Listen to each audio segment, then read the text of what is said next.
Joining me right now is soon-to-be two-time CrossFit Adaptive Games athlete Morgan Ramos, competing in Lower Impaired. Yes. In September, you will be competing in Las Vegas. Mm-hmm. So I really appreciate the time, and let's do this. Yeah, thank you for taking the time to chat with me too and hear my story. For sure. So. All right, so those that are not as familiar with your story and your background, would you kind of take us behind the curtain about your disability and how it's shaped you into the athlete you are today? Yeah, definitely. And we can actually, since we have my logo to help with explain it a bit too.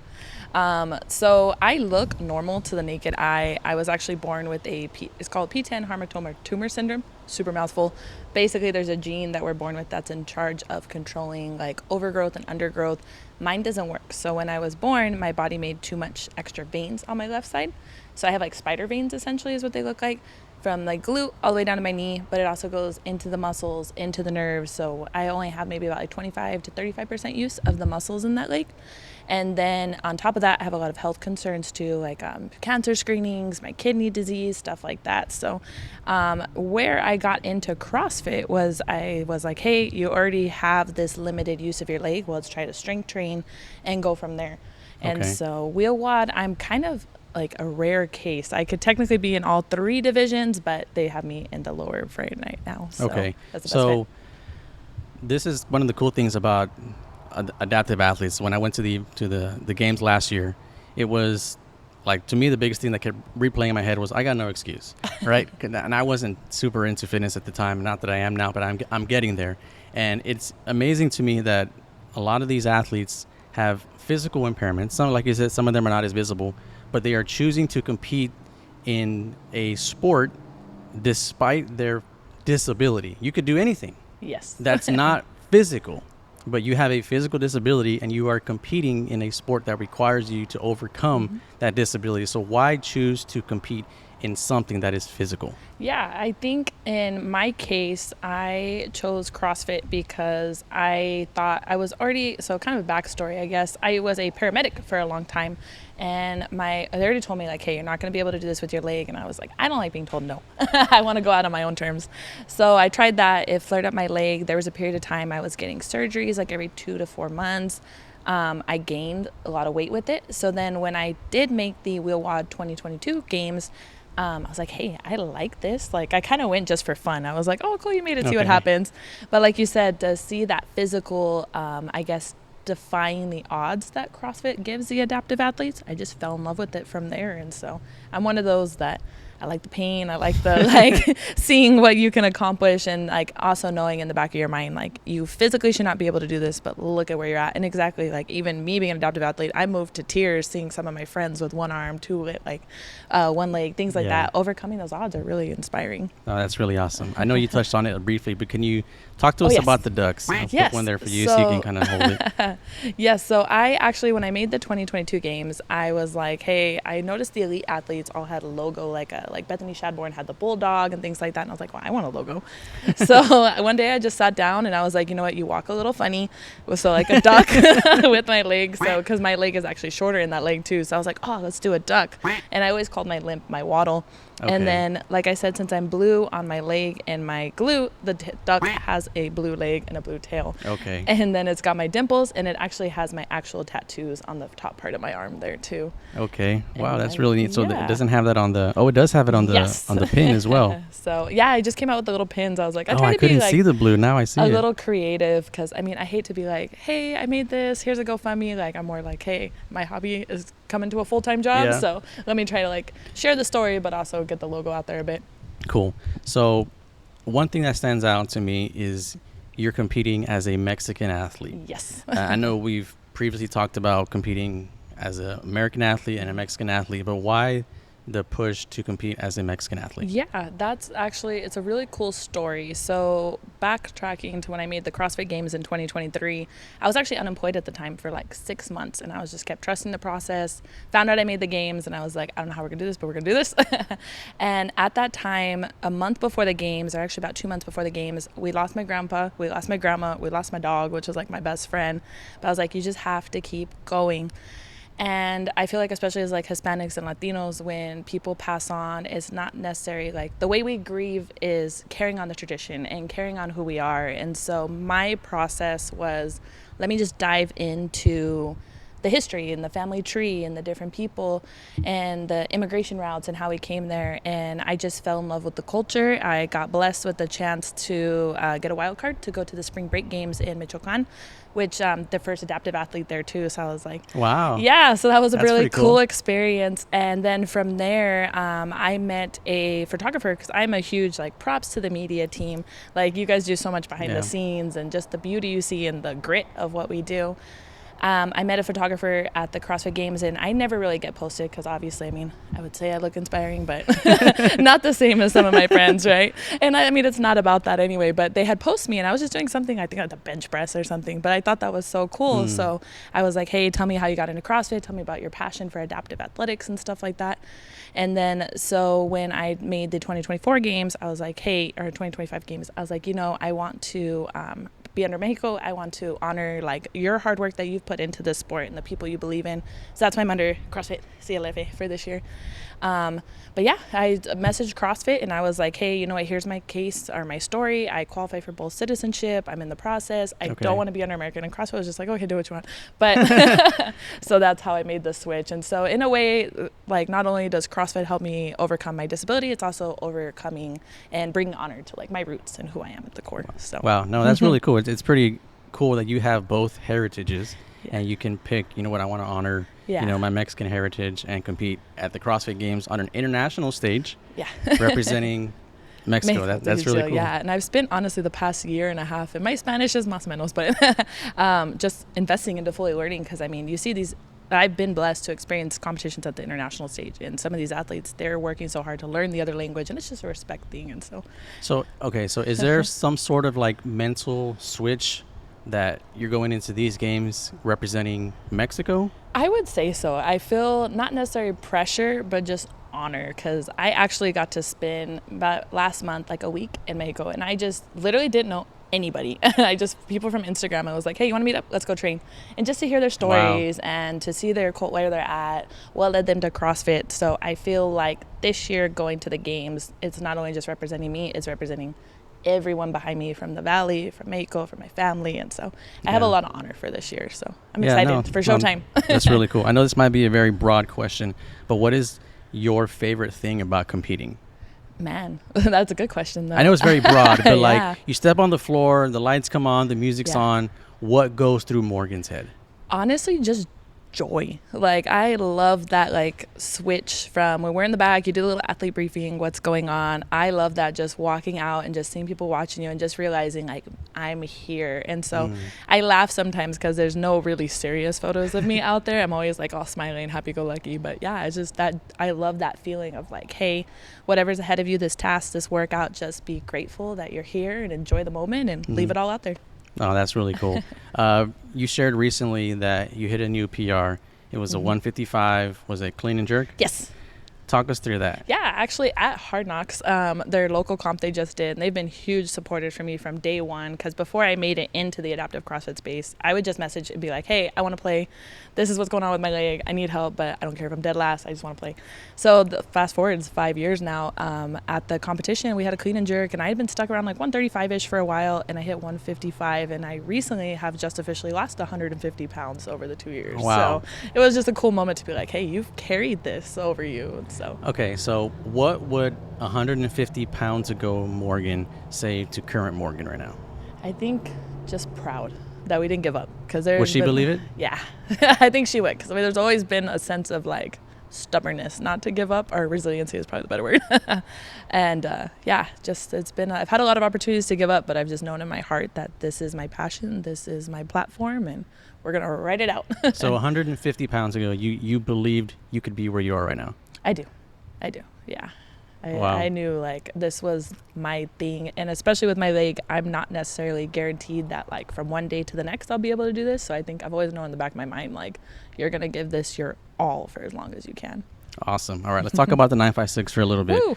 What has this area, or training and living in this area, done for you, like athletic wise and like your personality wise? Yeah, so actually, I'm such a little nomad. I was born in Fort Worth, but only lived there for like a year. And I grew up in Denver, Colorado, moved to the Valley about 10 years ago. And I had the same thing as most of the people here. I would come visit my grandparents, small town feel, see the island, Sure. all that. I think just the culture and the people in the sense of when I started CrossFit, like we were talking about, I would message competitions and be like, hey, this is not only am I out of shape, I have my leg issues going on, but I want to try. And they were just like, oh, hell yeah, dude. Like, you want to do this? Like, we'll help you. Yeah. And so just the community has built. And I mean, I do have some sponsors, but for the most part, my competitions are fully funded off the duck.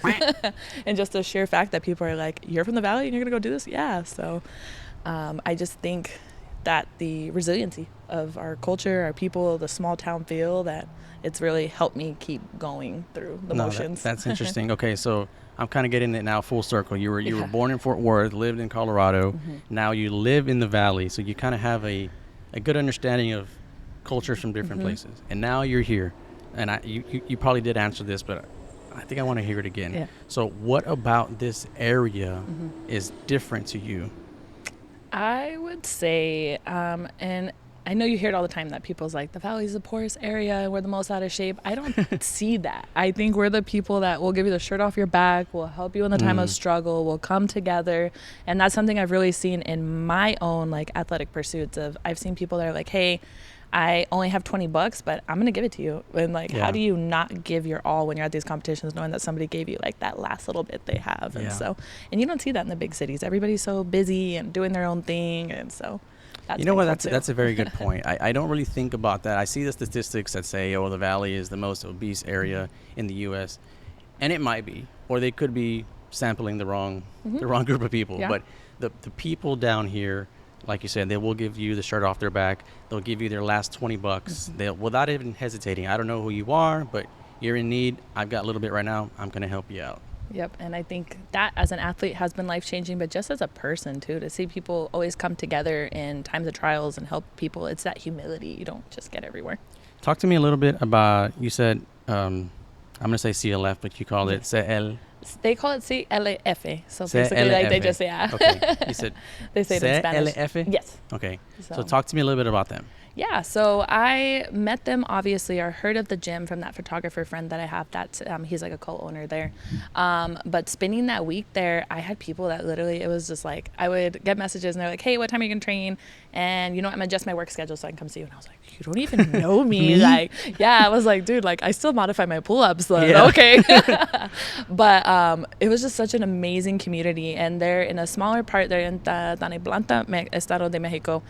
Smaller part of Mexico, but there's two locations, and just the heart they have for each other was really cool. And it was the perfect like training motivation I needed, just to see like, not only did they believe in me, but the fact they believed in each other and stuff. And so that's really cool. Yeah. Is there anybody there or maybe outside of that gym that believed in you more than you believed in yourself? I would say that gym specifically, probably my photographer friend. Yeah. That, like that owner, I just saw that how much he had heart for adaptive athletics, but also saw that, because I do try not to be like, hey, look at me, like, look at what I've accomplished. But just like he takes the time to capture the moments for the athletes that are not necessarily the ones getting all the spotlight. I see. And so, and then especially at that gym too, you just, to hear everybody's stories and just that they would work 9 to 5 and then stay to train for 3 hours. And I'm like, I stay to train for 3 hours because like, this is my job. Yeah. But I'm like, you're doing this because you want to be better. So yeah, that's been amazing too. And then in the Valley, I just think there's always been like my coaches, because I train at Stamina Fitness in Harlingen, like an unspoken belief of like, hey, she's gonna do this, we know she can do this, we'll help her through. And obviously just that community too, they share their training space with me and let me sweat and die in the corner while they're in their class. And so I still modify my pull-ups. That's funny. Yeah, dude, I love when people are like, oh my god, you're a games athlete. I'm like, bro, I'm struggling too. Hey, chill. Yeah, I'm like, hey, here's a duck. Here's a duck, don't ask any more questions. Yes. And I'm like, hey, but that's the beauty I feel like of my journey, is not only like what I've accomplished in CrossFit, but the weight loss journey. And I really try to show that just consistency and just trying to get better, like it's a journey. I think it's really cool when somebody has the utmost confidence to own their story and share it and live it. You're fully comfortable saying, you know what, I may never power clean and jerk more than 155. You know, I may never do this like an able-bodied, but it's your story and you own it. And I think it's really cool that confidence is not normal. Like people think like, oh, it's just what do I have to show? And here I'm talking to you, and you admittedly say, I can't lift as much as other people.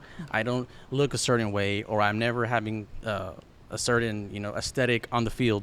But I own my story and I love it. And that's really, really cool. I appreciate that. It's taken time. And I actually, even when I used to do like able-bodied comps in the Valley, I would just be like, hey, you're never going to be the fastest. You're never going to be the greatest, but you'll be damned if you're the one out there with not the most heart. So that's always what I tell myself, because it's hard. Like you start comparing yourself. Like I had somebody even on Instagram, they posted like they were doing handstand walks and they're in my division. And I was like, and I'm like, that's not the point, Morgan. Refocus. But yeah. So. All right. So many years from now, we all look back and we are going to say Morgan Ramos was...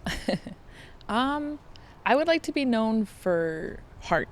I want people to not necessarily be like, hey, she was inspiring, she's an athlete. I want them to just be like, man, that girl gave her all in everything she did. So that's always been kind of like my echo from either if I've been able to coach them or as an athlete. I would really like to be known for that. Of almost to a fault, sometimes my heart is too big, but my heart for this sport, the people like you taking the time to hear my story, that's the most special out of this.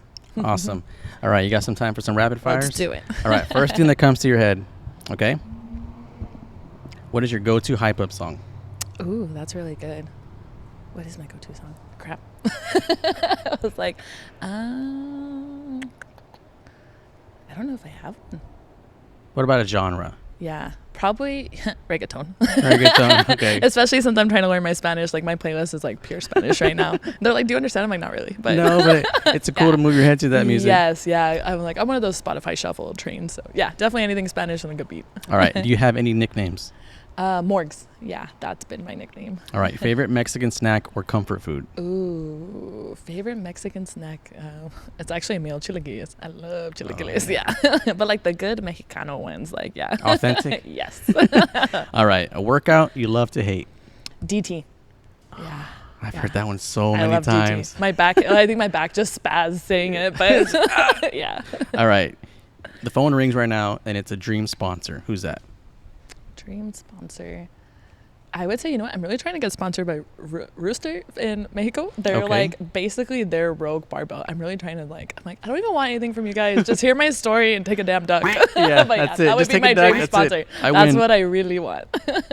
All right. Favorite adaptive athlete or not you'd love to throw it down with? Adaptive athlete or not?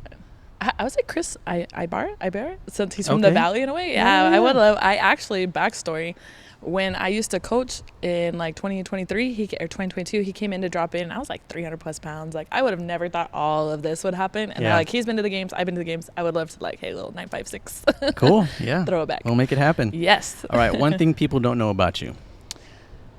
I'm very sensitive, but I think people would probably notice. Yeah, I'm a sensitive little menace. So, From how sensitive? How? Not necessarily like, oh, somebody said this online, but very sensitive on like, I don't want to fail. So I'm very like, was my performance good enough? Did like I upset somebody? Did I not take the time to help somebody? And so, almost to a fault, I'm a sensitive little menace. But okay, your least favorite lift? Snatch. Hate snatch. Fair enough. I'm too tall. I don't like it. Too tall? Oh, I hate it. I'm like, I gotta take the bar all the way from on the ground, and then like, am I there yet? Yeah, no, hate it. All right. What show on Netflix are you watching right now? Ooh, I sound so lame, but I actually don't do any like Netflix subscriptions. Like my going out non-training time is going to the movies. Like just save some money, and I'm like, hey, no distractions. So okay. Yes. All right, I like it. All right, cheat meal? Whataburger. Is that really cheating if it's good for you? That right? You're like, it's part of our culture. You have to. It's part of our culture. We have to. Yeah. Whataburger, jalapeno cheddar biscuit in the breakfast. That's my thing. Oh, that's a good But I have a Coke Zero, so it's okay. Okay, it evens it out. Yes. All right, your favorite CrossFit athlete of all time? Ooh, that's a good question. I would say Sarah Sigma's daughter. Oh, yeah, and I actually got to meet her in Miami, and so we were talking and stuff. And that's cool. It was pretty cool, yeah. All right, last one here. Finish this sentence. Morgan Ramos competes because... It's actually kind of funny because this is like my saying this year is for me and for you. I compete because I believe my story is for the people that are stuck between day one and one day, and also for myself for the times that life has been like, you shouldn't do this, and I've just been like, hey, I'm going to show you. So, yeah. That's awesome. Well, Morgan, I really appreciate it. Appreciate Thank you for Thank sharing you. your story. Thank It's you. been awesome for me. Good luck at the games Thank this you. year. We're probably a few weeks away right now. So go in there, and next year we'll be having the same interview as the Hopefully. defending champ, I Morgan love it. Ramos. I love it. All right. Thanks, Morgan. Appreciate it. Awesome. I appreciate you.